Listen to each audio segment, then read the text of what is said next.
அனைவருக்கும் வணக்கம். Welcome back to my channel. இன்றைக்கி நம்ம பார்க்க போகிற 1 மார்க் என்ன அப்படின்னா வினைமுற்று டாப்பிக்கில் இருக்கிற 1 மார்க்ஸ் தான் பார்க்க போகிறோம். சரிங்களா? வினைச்சொல் அப்படின்னா ஒரு எழுவாய்வை செய்கிற செயலை தான் வினைச்சொல் அப்படின்னு சொல்லுவாங்க. அந்த வினை வந்து முற்று பெற்று வந்துச்சுன்னா அதான் வினைமுற்று, இல்லைனா முற்று வினை அப்படின்னு சொல்லியிருப்பாங்க.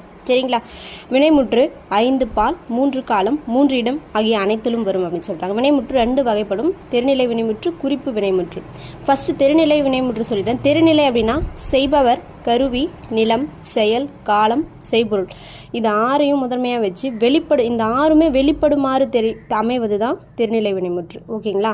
மாணவி கட்டுரை எழுதினாள். ஓகே, செய்பவர் இருக்குது, கருவி இருக்குது, என்ன பண்ணாங்க, செயல் இருக்குது. சரிங்களா? அதனால இது தெரிநிலை வினைமுற்று. ஓகேங்களா?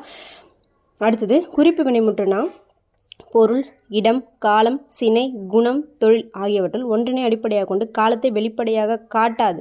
சரிங்களா? இது வெளிப்படுமாறு அமைவது. இது காலத்தை வெளிப்படையாமல் காட்டாமல் வருவது தான்